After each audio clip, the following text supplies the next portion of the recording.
Hello student, ज्ञान प्रवाह classes में आपका स्वागत है। आज हम विश्व का भूगोल का एक नए टॉपिक के साथ उपस्थित हुए हैं।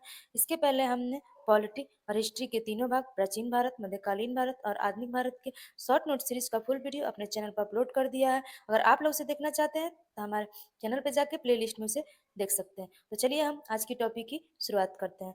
वायुमंडलीय दाब, गतियाँ एवं पौने। ये हमारा तीसरा पार्ट है। इसके पहले हमने दो पार्ट, पहला और दूसरा पार्ट अपने चैनल पर अपलोड कर दिया है। तो पहले आप लोग उससे पहले और दूसरे पार्ट को देखिएगा, उसके बाद ये तीसरे पार्ट को देखिएगा। हम टॉपिक की शुरुआत करते हैं। और आप लोगों को वीडियो अच्छा लगे तो वीडियो को लाइक कर दीजिएगा, चैनल को ज्वाइन कर लीजिएगा, बेल आइकन बटन दबा दीजिएगा कि हमारे आने वाले नेक्स्ट वीडियो का नोटिफिकेशन आप तक पहुंच सके। तो चलिए हम टॉपिक की शुरुआत करते हैं। हमारा टॉपिक है वायुमंडलीय आर्द्रता तथा वर्षण। वायुमंडलीय आर्द्रता, निक्षेपण आर्द्रता, संक्षेपण आर्द्रता और विशिष्ट आर्द्रता। वाष्पीकरण, संघनन, बादल एवं बादल के प्रकार। जैसे हमारा वर्षण, वर्षा का वर्गीकरण, वर्षा का वैश्विक वितरण, वर्षा का वितरण, वर्षा वितरण को प्रभावित करने वाले कारक। वर्षा वितरण को प्रभावित करने वाले कारक। अब हम पढ़ते हैं वायुमंडलीय आर्द्रता के बारे में। वायु में उपस्थित जलवाष्प की मात्रा को आर्द्रता कहते हैं। वायुमंडल में जलवाष्प का स्रोत जलाशय से वाष्पीकरण द्वारा, पौधे से वाष्प उत्सर्जन द्वारा। वायुमंडल में जलवाष्प का उत्पादन विषुवत रेखा पर अधिक तथा ध्रुवों की ओर कमी आती है तथा वायुमंडल में ऊपर जाने पर जलवाष्प की मात्रा घटती है। इसकी आर्द्रता का मापन हाइग्रोमीटर द्वारा किया जाता है और इसका मात्रक ग्राम घन मीटर होता है। अब हम पढ़ेंगे आर्द्रता के प्रकार के बारे में। हमारा पहला है निर्क्षेप आर्द्रता, दूसरा हमारा है संक्षेप आर्द्रता, तीसरा हमारा है विशिष्ट आर्द्रता।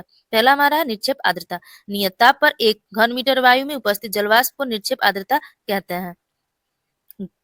मात्रक है इसका ग्राम घन मीटर होता है। यह पृथ्वी की अलग अलग सतह पर अलग अलग होता है। दूसरा है हमारा सापेक्षिक आर्द्रता।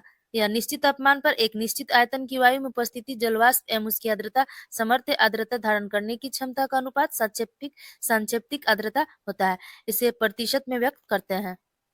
हमारा होता है संपेक्षिक आर्द्रता। वायु में उपस्थिति जलवाष्प बटे उसी ताप पर उसी वायु की आर्द्रता समर्थ गुणे 100।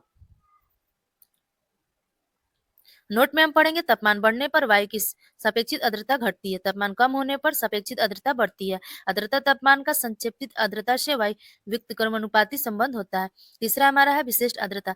एक केजीएम वायु में उपस्थिति होती है। जलवाष्प को विशिष्ट आर्द्रता कहते हैं। इसे ग्राम प्रति किलोग्राम में व्यक्त किया जाता है। वायु की तापमान तथा दाब के आधार पर इसे परिवर्तन होता है। अब हम पढ़ेंगे संतृप्त वायु के बारे में। किसी वायु में यदि किसी आर्द्रता सामर्थ्य के बराबर जलवाष्प उपस्थित हो तो वह वायु संतृप्त वायु कहलाती है। तापमान को कम करने वायु को संतृप्त कर सकते हैं।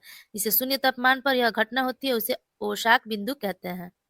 अब हम पढ़ेंगे वाष्पीकरण तथा संघनन के बारे में। वाष्पीकरण यह वह प्रक्रिया है जिसे जल द्रव से गैसीय अवस्था में परिवर्तित होता है। जिस तापमान पर जल की वाष्पीकृत होना शुरू करता है उसे वाष्पीकरण की गुप्त ऊष्मा कहा जाता है। हवा की गति जितनी तीव्र होगी, वाष्पीकरण की दर उतनी ही तीव्र होगी। अब हम पढ़ते हैं संघनन के बारे में। जलवाष्प का जल के रूप में बदलना संघनन कहलाती है। ऊष्मा का ह्रास की संघनन का कारण होता है। वायु में उपस्थिति अति सूक्ष्म कणों के आसपास की वायु को संतृप्त होने से असंघनन वायु में उपस्थिति अति सूक्ष्म कणों के पास की वायु के संतृप्त होने से संघनन प्रक्रिया शुरू होती है। इसे सूक्ष्म कणों को आर्द्रता ग्राही नाभिकीय कहते हैं क्योंकि इनमें आर्द्रता को ग्रहण करने की क्षमता होती है, जैसे सल्फर डाइऑक्साइड, नमक, धूल तथा धुएं के कण आदि। अब हम पढ़ते हैं संघनन की दर अनुसार होने वाली मौसमी घटना के बारे में। संघनन की दर धीमी, जैसे गैसीय, ओस, कोहरा, समंग। संघनन की दर मध्यम, द्रव में वर्षा, पर्वतीय वर्षा, संवहनीय वर्षा, चक्रवातीय एवं वताग्रीय। संघनन की दर की तीव्रतम, ठोस, हिमानुपात, ओलावृष्टि, असहिम। ये सभी क्रियाएं वर्षण के ही अंतर्गत आती हैं। वर्षण हम पढ़ते हैं वर्षण के बारे में। वायु के जलवाष्प का संघनित होकर जल, द्रव या हिम ठोस के रूप में बदलना तथा नीचे गिरना वर्षण कहलाता है। जल के 3 रूप के ग्राफ है। पहला हमारा बर्फ ठोस के रूप में और गलने की गुप्त उष्मा है हमारा उष्मा 79 किलोरी हमारा होता है 0 डिग्री ये तापमान पे ये गलने की गुप्त उष्मा है। दूसरा हमारा जल वाटर, ये द्रव रूप में ये वाष्पन की गुप्त उष्मा है, उष्मा इसका 540 कैलोरीन होता है। उष्मा का बाहर निकलना हमारा संघनन की गुप्त उष्मा होता है। तीसरा हमारा होता है जलवाष्प यानी गैस के रूप में। पाला, हिमपात, ओलावृष्टि या हिमांक या उससे कम ताप पर संघनन। ओस, वर्षा, बादल, कुहरा, कुहासा, धूध हिमांक से अधिक ताप पर। संघनन वशांक बिंदु वायु के संतृप्त यानी RH 100%, RH संक्षेपित आर्द्रता में वृद्धि, हवाओं में फैलाव तथा तापमान में कमी, वायु का ऊपर उठना, गर्म एवं आर्द्रता वायु यानी ये हमारा पृथ्वी है। धरातल के नीचे के साथ का वर्षण का ये प्रतिरूप है। इसमें हमारा है ये ऊंचाई में बढ़ोतरी है, जिसमें ठोस वर्षण, हिमपात, ओलावृष्टि या सहिम। द्रव वर्षण इसमें वर्षा, संवहनीय, पर्वतीय और मानसूनी। गैसीय वर्षण ये कोहरा, समंग, धूध या ओस। ओस जब जलवाष्प का संघनन केंद्रकों पर ना होकर ठोस वस्तुएं, पत्थर, घास, पत्तियों पर पानी की बूंदों के रूप में जमा होती है, उसे ओस कहते हैं। इसकी आवश्यक दशा है साफ आकाश, शांत हवा, ठंडी एवं लंबी रात, संघनन हिमांक से ऊपर और उच्च सापेक्षिक आर्द्रता। तुषार इसमें जलवाष्प सीधे जम जाती है, जिससे पाला से फसलों को नुकसान होता है। इसमें बर्फ के छोटे छोटे क्रिस्टल बनते हैं। जब संघनन हिमांक बिंदु के नीचे होता है, उसकी बनने जैसे ही प्रक्रिया होती है। उच्च या मध्य अक्षांशों में यह एक सामान्य घटना है, जबकि उष्णकटिबंधीय क्षेत्रों में केवल उच्च भागों में है। हम पढ़ते हैं कोहरा के बारे में। कोहरा यह हवाई मंडलीय की निचली परतों में एकत्रित धूल कण, नमक के कण तथा संघनित सूक्ष्म जल पिंडों के कोहरों या कोहरा कहते हैं। यह एक प्रकार का बादल होता है जिसका आधार सतह पर है, इसे समीप होता है। ठंडे तथा गर्म वायु पिंडों को मिलाने वाले स्थान पर वताग्री कोहरा बनता है। इसे शीतोष्ण कटिबंध में दृश्यता लगभग 300 मीटर तक या कम है।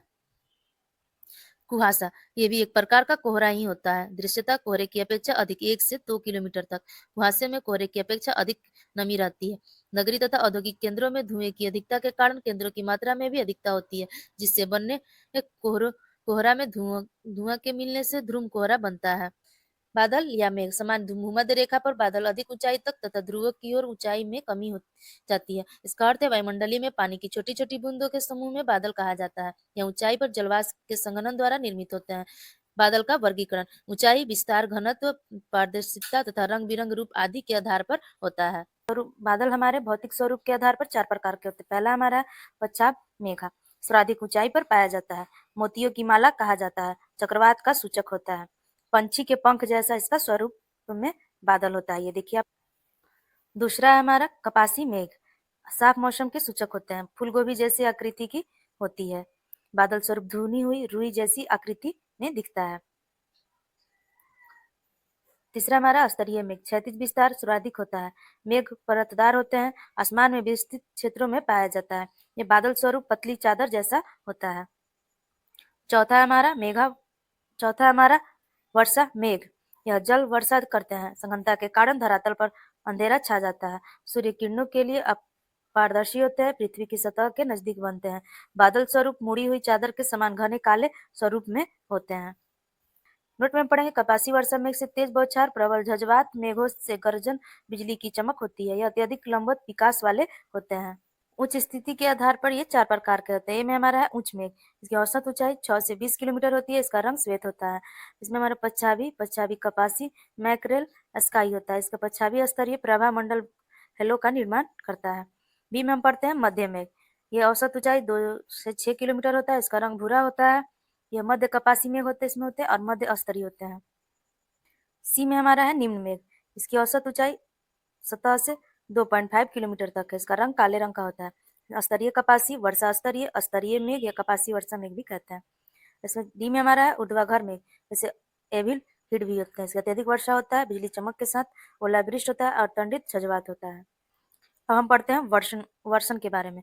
जलवाष्प के संघनन से वायुमंडली में नमी एकत्रित हो जाती है, जो जल वर्षा, हिमकरण, ओस, कोहरा आदि के रूप में आती है। इसे वर्षण कहते हैं। यह द्रव या ठोस स्वरूप में हो सकता है। जब वर्षा की क्रिया में जल द्रव स्वरूप में पृथ्वी की सतह पर गिरता है तो उसे वर्षा कहा जाता है। वर्षा या वर्षण के लिए आवश्यक दिशाएं में वायु का संघनन होना चाहिए, वायु का संतृप्त होना होना चाहिए, वायु में पर्याप्त जलवाष्प की मात्रा होनी चाहिए, संक्षेपित आर्द्रता RH 10% होनी चाहिए, वायु का आरोहण होना चाहिए, आर्द्रता गिरावी नाभि की उपस्थिति होनी चाहिए और जल का वाष्पीकरण होना चाहिए। अब हम पढ़ते हैं सहमित वर्षा के बारे में। जब वर्षा की बूंदों के साथ हिम के कण भी गिरने लगते हैं तो जब पृथ्वी की सतह के पास वाली वायु का तापमान हिमांक से नीचे रहता है तथा उसके ऊपर वाली वायु का तापमान हिमांक से ऊंचा रहता है। ओलावृष्टि कभी कभी वर्षा की बूंदें बादल से मुक्त होने के पश्चात बर्फ के छोटे गोलाकार ठोस टुकड़े में परिवर्तित हो जाती है। सामान्यतः यह कपासी वर्षा मेघ के संघनन से बनते हैं।